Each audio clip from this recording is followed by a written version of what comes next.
Please welcome Institute Chairman Michael Milken.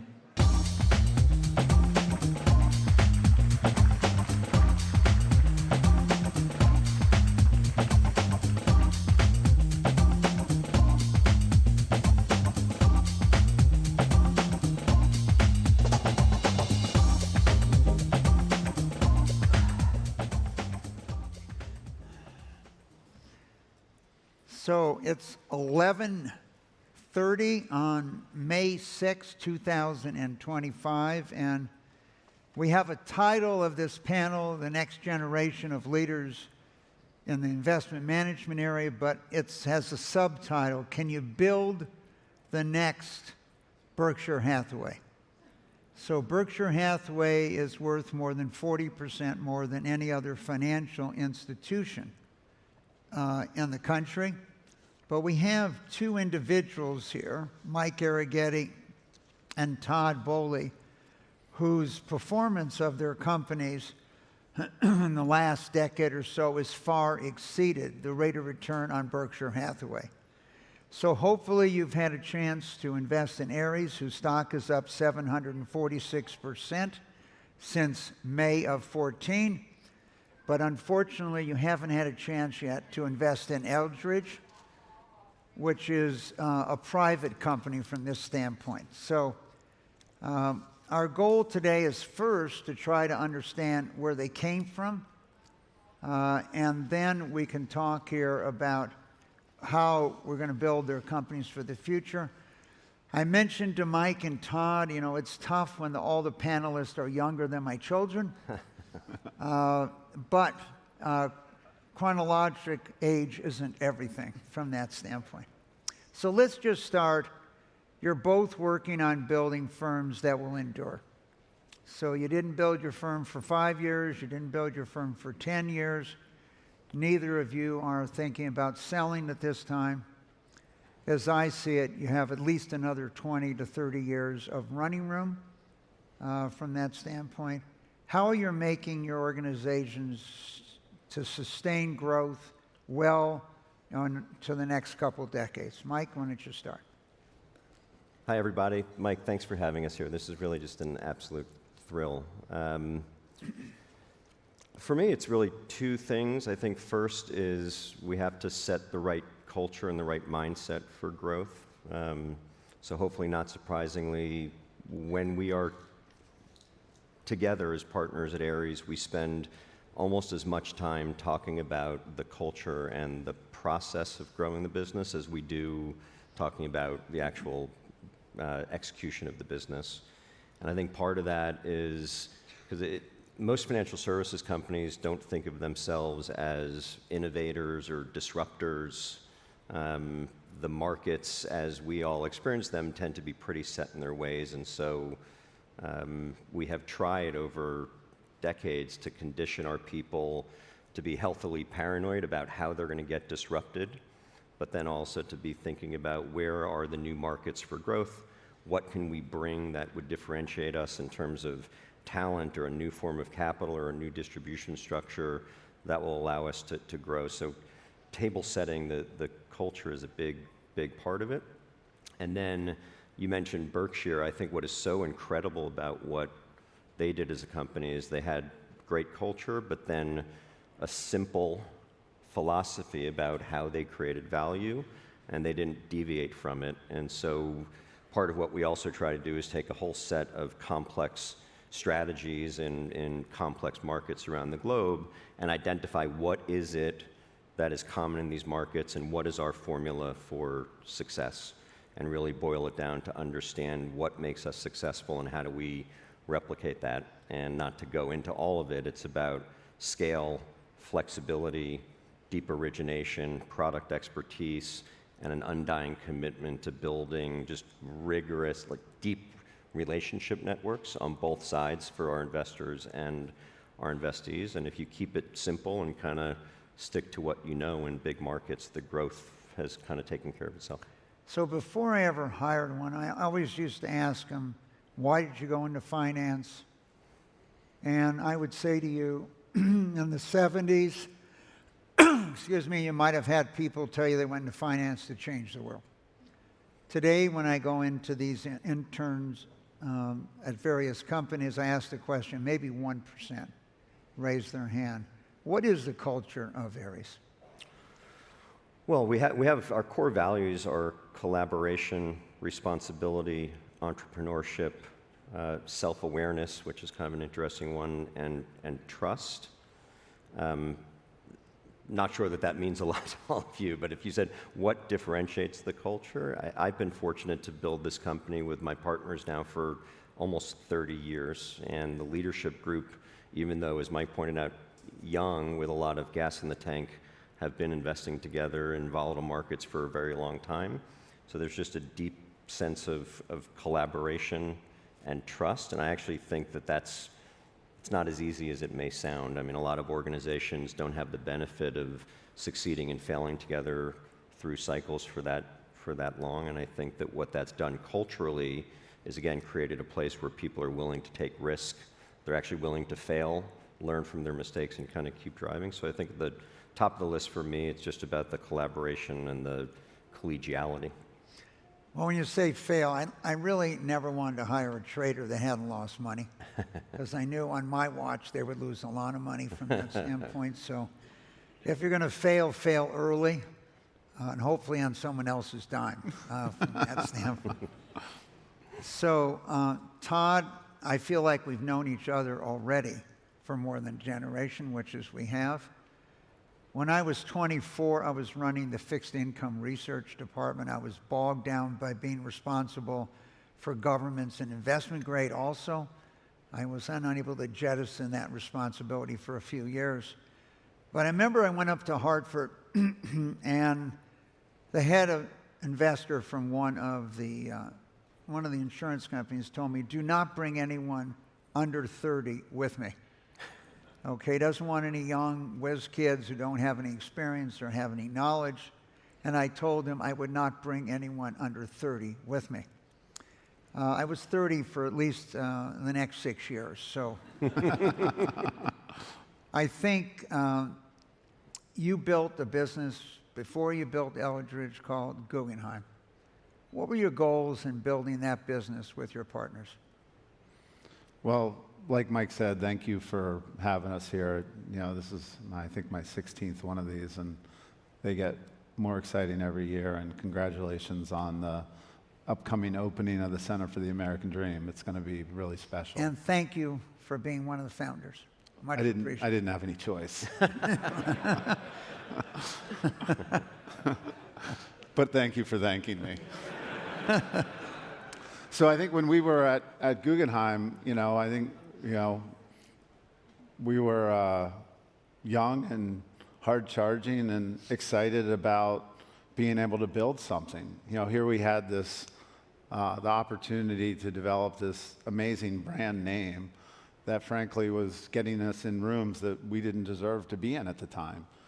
So it really taught me the power of a brand, right? Because firsthand, we were the beneficiary of this storied history of this family that, at one point in time, if you wanted to buy a weapon, you were basically negotiating with Meyer Guggenheim. And so the opportunity to scale into that shadow of that brand was super exciting, and to build a credit business from scratch, and then to have the opportunity to work with you and all the people we met with you, and frankly we got to go to college, and we got paid for it. And I gave you your PhD, and I think during the financial crisis, I tried not to call you more than twice a day. How'd that work out? It worked out fine. But the first one was at 5 a.m. on Saturday, East Coast time. Well, you were managing a lot of our family money, and you did a great job. So you built a company with others, more than $200 billion in assets. You decided to go build another one from scratch. Talk us about that. Well, I think I had the opportunity to kind of go do something, my own way. And from our point of view, we were able to acquire control and 100% of security benefit. And I looked at this industry that was enormous, and I went out and bought a couple policies from Security Benefit and to figure it out. And amazingly, I got one correspondence a year from my insurance company. And you sit there and you think, how is this not more engaged? How are they not more engaged with me? You know, so I've been on a mission, you know, to really simplify insurance. But what I realized is that not only do you need a manufacturer, you need a tech platform. And so I then went on a journey of building Zinnia. And I've now put all the pieces together where I can sit with, you know, a really large distributor, and we can talk about how to think about insurance products of the future. And how do I get the maximum benefit? Because insurance is a little bit of a bad word, and so is annuities. But the reality is these are really good products, and they serve a purpose. And when you look at the scale, you know, of the industry, it's just enormous, right? So now we're laser focused on insurance as a chassis. A chassis buys certain assets. Those assets have certain attributes, whether it's a death benefit or a living benefit or a portfolio of securities.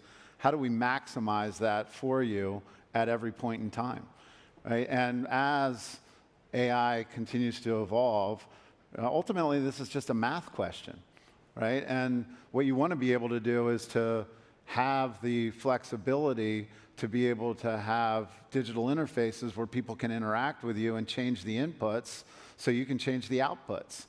And I think we're on the cusp of being able to crack this code because I think, you know, the insurance industry there's more 100-year-old insurance companies than any other industry in America.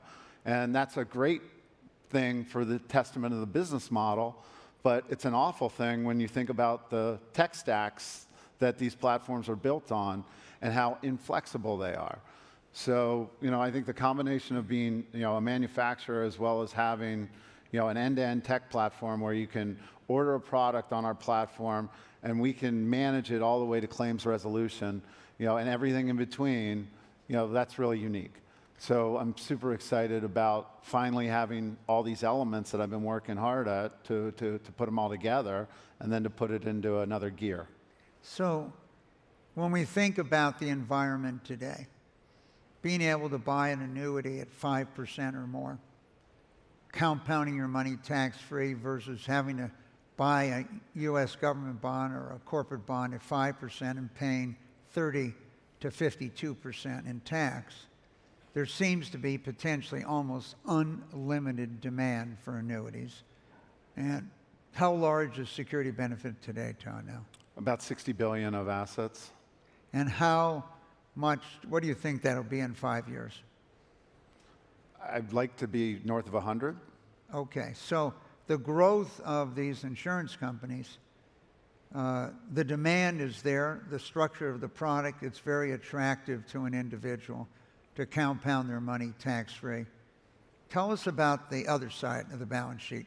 What are the assets you're buying versus these annuities? How are you structuring them to capture that spread? Well, to frame the conversation, if you go back from 12/31/2014 to the end of 2024, a 10-year period, and you type on Bloomberg and you go, Bloomberg Treasury go, Bloomberg Investment Grade go, you know, you look at those indexes. If you had bought Treasury bonds, the Treasury bond index on Bloomberg, you know, at that time, you would have made roughly 9%, just under 9% cumulative over that 10-year holding period. So then you do the same thing with the investment grade bond index, and you would have made 28% cumulative. Right? Then you go to the Credit Suisse / UBS high yield bond index, and you're right in the mid-60s, 63, 64, I think. And then you go to the single B UBS Credit Suisse loan index, and that's like 67%. So here you have security, seniority, and no interest rate risk, right? So, and then the last one I'll mention is if you go to the JP Morgan BBB CLO index, you get 88%. So you could buy whole loans and get paid 66, 67, or you could buy enhanced senior secured loans with equity capital junior to you to buffer you against the defaults, and you would have made 88%. So a third of our book was in CLOs. And when you start to think about, well, what is a CLO, right? It's really a derivative on a senior secured loan, right? And you're slicing and dicing rates of return. And the way that we were really big in CLOs was I would go out and buy portfolios of whole loans. I would term out the AAA because, of course, there's no mark-to-market element of that. And then I would own everything beneath the AAA. And that would generate usually somewhere around a 9% rate of return without interest rate risk. And if I was doing that, right, then I knew I could compound. So a third of my book was in securities that looked like that. And a third of our book is in more traditional stuff. And then a third of our book is in investments that we create and we source and we control. And so, I'd like to know exactly what's going on in our book. We never took the position, oh, we're going to outsource our asset management. We wanted to own our asset management because in the end, that's how we're going to compound. And in order to compound, our equity at 15%, 18%, we came up with a model that we like a lot. And if you look at my assets to equity, we're the lowest levered insurance company in the industry. So I have less than 6 times assets to equity, which makes the opportunity set that we can look at very big. If you're higher levered, right, as an insurance company, then you're going to be told, okay, well, 50% of your book has to be BBB investment grade bonds. Why would you ever own a BBB investment grade bond at 108 basis points over the index? You can't make money. And I think the biggest risk is not having any return. Well, when we speak about Warren Buffett, he's obviously had the luxury of investing in anything he wants due to his capital. Now, Mike, I didn't get a chance to be on the other side of your business when you were 14, buying and selling baseball cards. Now, that was a huge compounder. We don't have. It's not on Bloomberg. Were you able to? My mother. No scale to it. No, tough to scale. Somehow my mother unloaded my comic book collection one day. Do you still have any of your baseball? I have all of them. And my 2 sons have zero interest in seeing them, talking about them, valuing them. So at least the family business, they're not in the family business. Well, that's not unusual. However, I'm thinking of another business you got on recently, business of baseball. Let's see if we can see this video of you after you became one of the 2 largest investors in the Baltimore Orioles. If we could pull up that video. Yo, listen up! Yo! Everybody! You guys hear me? Hey, everybody! Yo! Oi! Oi! I want to introduce myself. I'm Mike Arougheti, one of the new owners of the O's. This is my best friend, Smitty, also a new owner of the O's. And this is Mitch. We're buying everybody a beer. Let's go! Let's go! Let's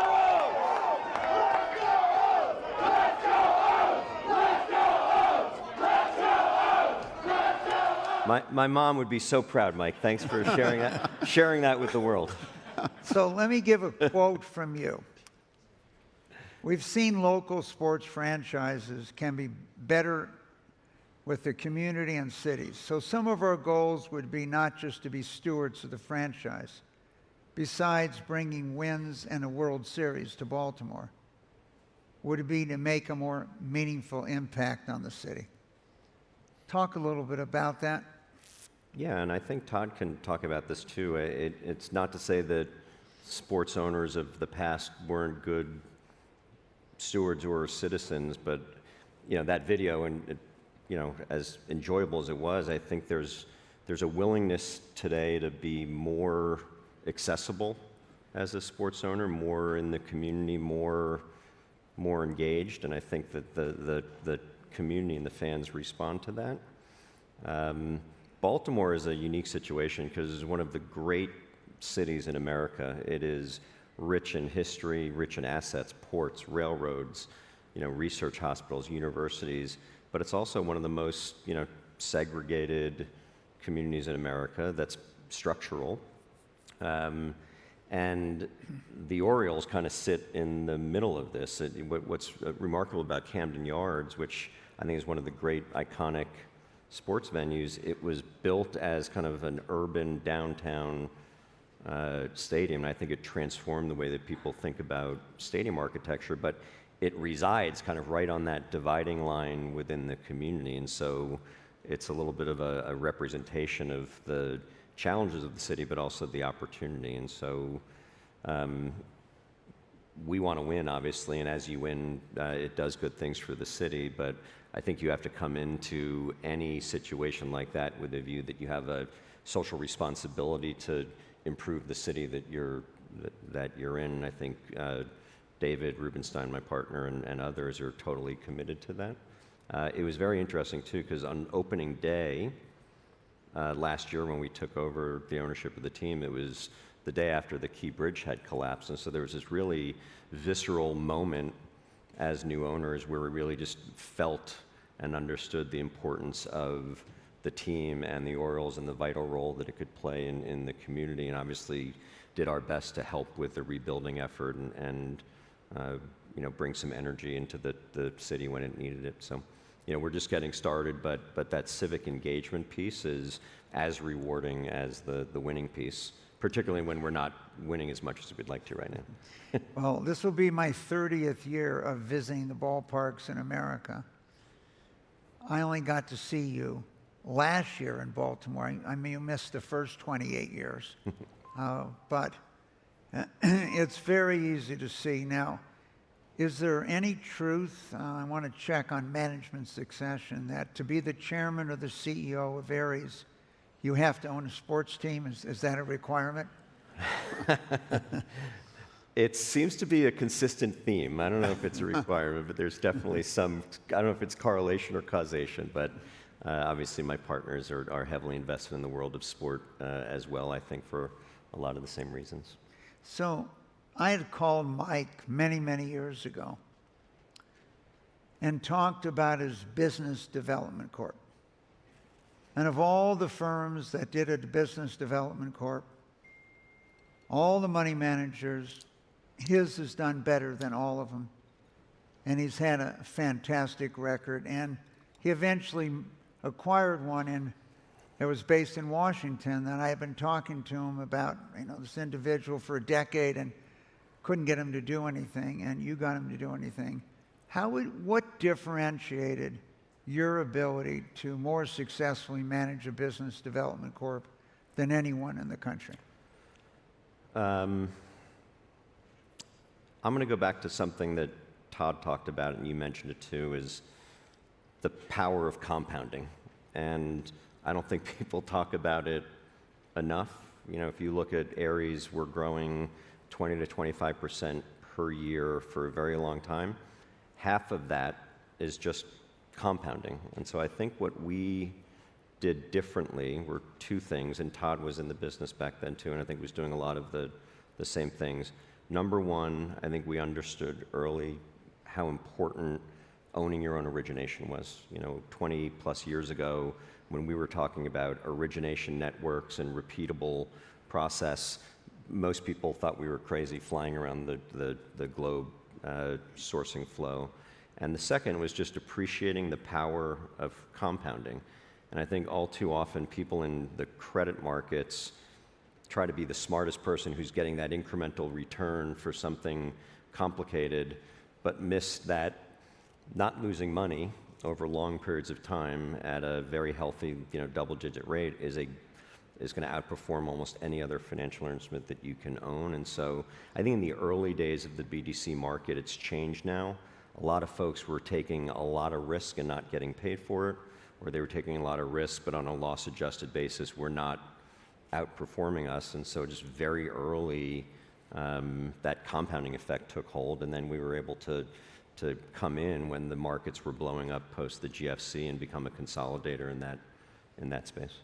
So I think you made an important point. I often try to point out to people, one of the best ways of making money is not losing it. And you had a lot of competitors that were very focused on how high their dividend could be until the interest rates payments stopped from that standpoint. And congratulations on that, Mike. And you built that. So as a person 3,000 miles away from you, I had to call and congratulate. Todd, now let's look at a quote from you, since we got a quote from... Do we have any embarrassing videos of Todd to put up, or is it just me? The opportunity. Yeah, right. By the way, just as a quick aside, Mike, sorry to interrupt. The happiest person in the ballpark that day was the Miller Lite distribution guy that I ran into, who had this viral free marketing moment. Well, we're going to try to give you more healthy things to hold Yes, up. okay, thank you. Pomegranate juice. The opportunity we had with the Dodgers was really about part ownership with the Dodgers. How are we going to win? How are we going to drive championships? How are we going to build passion with the community? Let's talk about the Dodgers, since we saw a video of a young man who's looking forward to winning his World Series. Let's look at a young man who won a World Series here. Yeah, the kind of at-bat that every kid that plays baseball dreams of one day having. You tell yourself, right, all right, bottom of the 10th, bases loaded, World Series, one-run game, Dodgers, Yankees. Cortez delivers. Freeman hits the ball to right field. She is gone! Gibby, meet Freddie. Game 1 of the World Series. The Dodgers a strike away.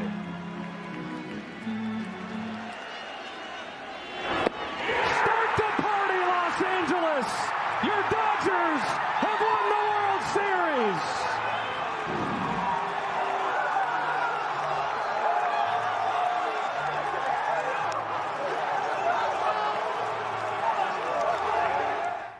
So, Mike, that's what it looks like. By the way, I have so many conflicting emotions right now. I'm happy for Todd. I love baseball. I got the tingles, but man, yeah, thanks for that. Todd, I wanted to show that video. Obviously, since you and the ownership team, you've gone to the playoffs every year. You've won the league most years. But I wanted to show that Mookie Betts sprinting across the field and Freddie Freeman, because your business and Mike's business is based on one thing: the people that work for you. Okay, you can wish you knew credit, you can wish you can manage risk, you can wish you can make investments, but it's the people and the team you assembled over the years. How are you feeling that day in Yankee Stadium when you only got to play 5 games in the World Series? You won 4 out of 5, so therefore you didn't get the revenue of Games 6 and 7. Were you thinking, well, can we go a couple more games, or were you happy it's over? Most loaded question you could ever ask. I thought that would be an easy one. You get a home run. Yeah, no. I think we're really happy to forego the revenue. We were, that was Game 5. That was the infamous 5th inning where the Yankees gave us 6 outs. And if you give, a team with that lineup 6 outs, we got a whole extra inning. And that compounded on itself. So we were actually planning to go to the airport to fly back to LA, and making arrangements for that. They were talking about how to get Yamamoto back to pitch early, so we were going to ship him out early. So I think your mindset went from kind of one place to, all right, now pinch me. How did this happen? And watching the Yankees crumble, was very, it was a unique opportunity.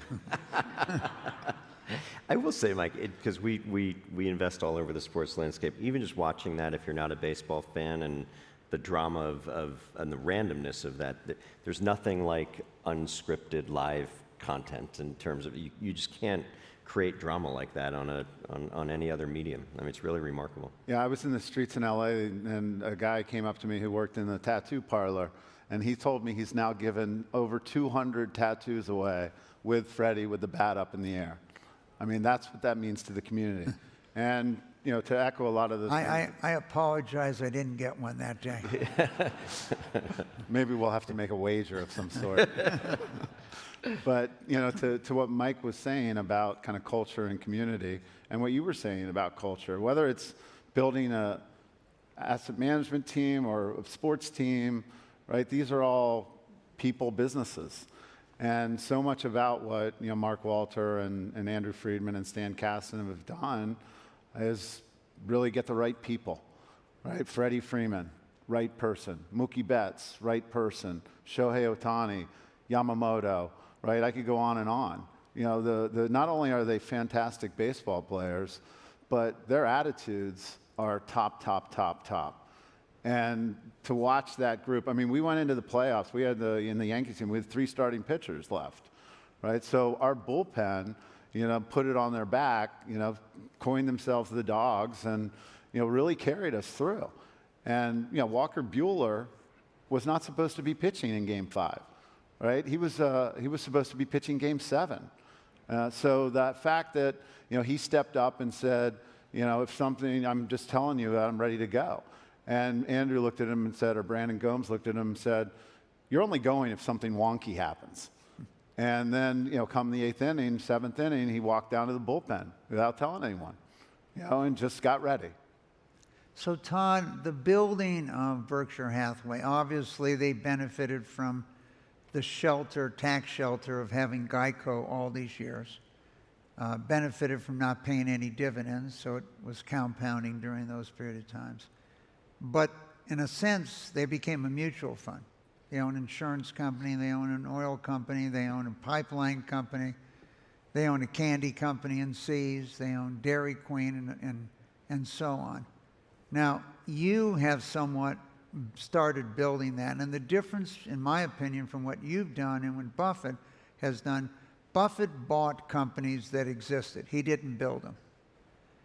And so you are building companies, whether it's a parking company that has data today, whether it's what you did with the Hollywood Reporter, or where you became ahead of, for a period of time, the foreign press. The Golden Globes. Golden Globes, yeah. You were for a period of time in building. So you've been much more focused in building.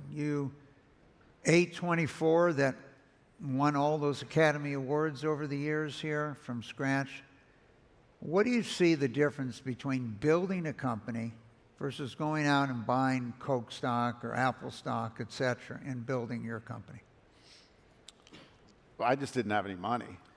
So it was an easy place to start, right? Building, when you have a really good idea and a really good team, you know, or you have elements of a good team and you can see how it comes together, or you have brands that you can buy into and want to build and then grow.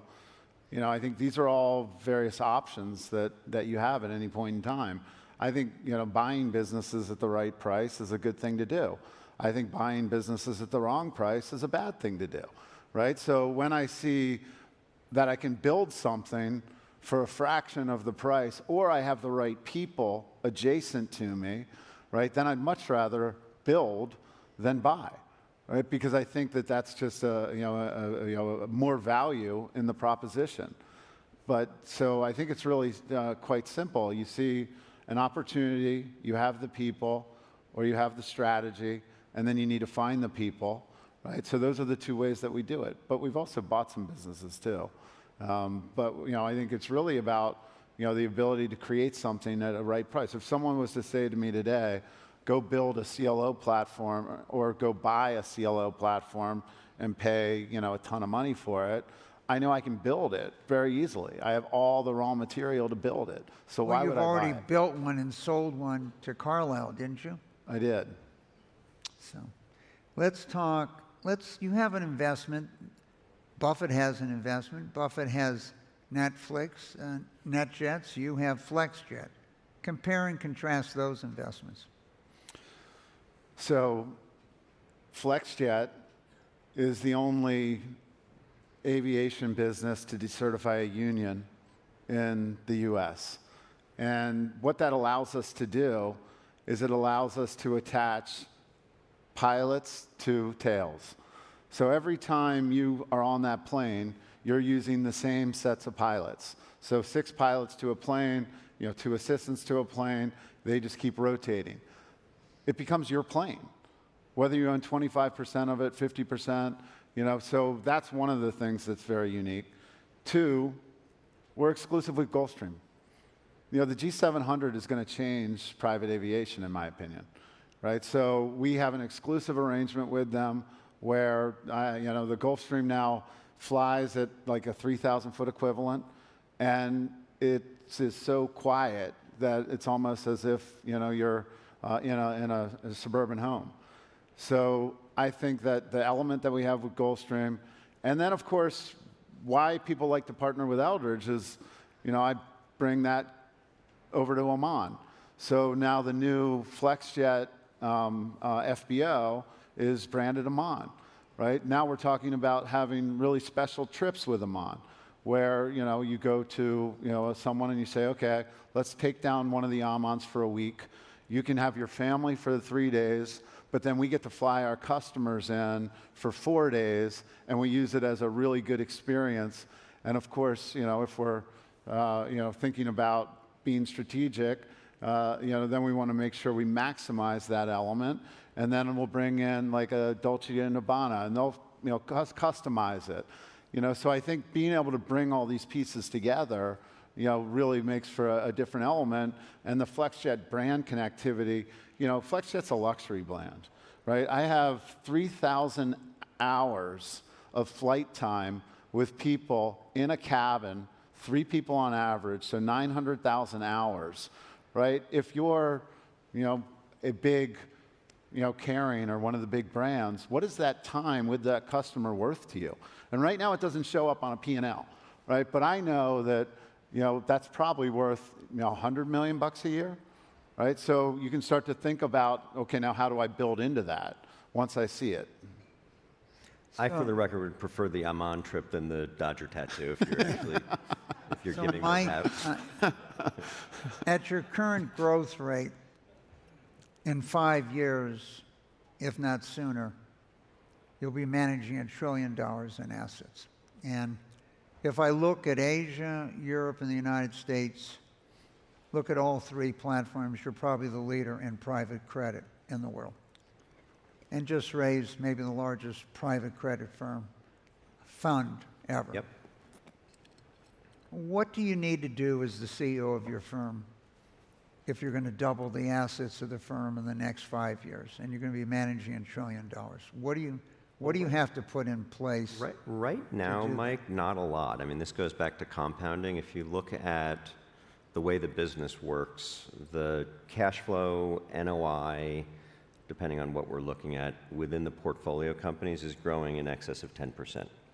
So if all we do is let that cash flow and NOI compound and maintain the leverage profile, we're going to grow 10 to 12% per year. So then I need to grow an incremental 8 to 10% from growth in market and share gain. And so once we know that we've underwritten the portfolio well and we're going to get half of our growth from compounding, the question for me is, what are the new markets that I can open up that will grow in line with our expectation? What capital and capability do I need to bring into that market to capture and sustain share, and then just let people go do their thing? So I don't want to sound cavalier, but the capital that we've already raised and haven't deployed is going to get us most of the way there. What about the culture? I know every time I created a new division, whether it was real estate, whether it was preferreds, whether it was private placements, whatever it meant, I always wanted to take someone from our group and add them to someone from the outside that had that expertise to try to hold the culture. How do you hold your culture? First, a lot of your partners are wealthy today, including yourself. The same drive, the same competitiveness. How do you build that culture as you're going to double the size of your firm? Look, I think maintaining culture at scale is probably the thing that I worry about the most. It's just a function of going from a small partnership where you are on a first name basis with everybody to a 4,000 plus global company. And so part of it is, as you mentioned, you've got to get your best business leaders on the front lines building new businesses. So if you look at recent businesses that we've built, our credit secondaries and private equity secondaries business are being run by folks that used to run our private equity and credit business. Our insurance annuities platform is being run by a gentleman who used to run our CLO securities business. Our European direct lending business was started by someone who ran our US business. So I agree with you wholeheartedly. I think if you are going to organically build a business on a platform like this, you have to put proven business builders in the seat to build a business, and you need to have them be a culture carrier. I think your point about people being wealthy is an interesting one, Mike, because knowing each other as well as we do, I don't think any of us do this for the money. I think we do it for other reasons. We want to build things and see them flourish. I do think that put me in the 1% of people that want to change the world and have impact, and you can do that when you're on a platform like the one that we have. And so I have found in many respects that people are more motivated now because they have more capacity and more impact than when they were younger and they were kind of hungry and doing all of those things. So we've been fortunate that has not been an issue. No one's getting complacent. It's actually quite the opposite, because they've accumulated a pretty significant capacity to go do important things, and I think they're taking advantage of it. So I used to try to think all the time when I was hiring someone, if their net worth increased 100-fold, 1,000-fold, would they be the same person? And I think one of the most satisfying things for me today when I look back over others at your firm and others that have been successful is how still focused they are on the community and society today. Todd, let's let you wrap it up here. Can you build another Berkshire Hathaway? So for Ares, they'd have to increase the value of their stock a little more than 20-fold here to be there. What do you think? What are the components you think to get someone to build a financial firm that's worth more than $1 trillion in today's dollars, not counting on inflation? I don't know how to think about that in today's dollars, given where I am. But what I do know is that, if I look back at Berkshire, who we've drawn a lot of inspiration from, in 1992, their market cap was $11 billion. 99.5% of the Buffett's wealth came after he was 50 years old. So are you speaking of you and Mike today, that 99% of your net worth is going to be created in the next 40 years? I think that's the opportunity, right? So when you look at, if I were to compound at 15% up till the time I was right around 80, that 15 billion today would be worth $1 trillion. So what do you need to be able to do it? You need to be able to drive rates of return, on the asset side. You need to be able to fund yourself in different markets, to not be reliant on one. And you need to be able to build really good product and provide really good service. So I think the fact that we have permanent capital, right, and we have the asset capabilities, and we've got a very broad funnel, I think that gives us the optionality to be able to do it. And I think one of the things that's interesting to me is that there's clearly a trend into more and more alternative asset managers trying to get into insurance. And I think that's because when you look at, you add up, Blackstone, KKR, Ares, Apollo, the market caps of all of those are still a fraction of what Berkshire is, right? So how are you going to get there, if that's your goal? And so I think that there's, it's a different environment regulatorily wise now, you know, but at the same time, I think if you can prove that you know what you're doing in different markets across different periods, right, you're well positioned, and when we're running, you know, 6 times assets to equity, I think we're going to be able to get there. I think another thing both of your firms have done is you've now sourced, you've built an organization that can find investments directly in your pipeline, and you've been both very successful. Well, we wish you both good luck. Thank you. Good luck on the ball field, and I'm sure all the people that have entrusted their money with you look for you to have good luck and good investments. Thank you Thanks, for Mike. joining Thanks us. for having us. Appreciate it.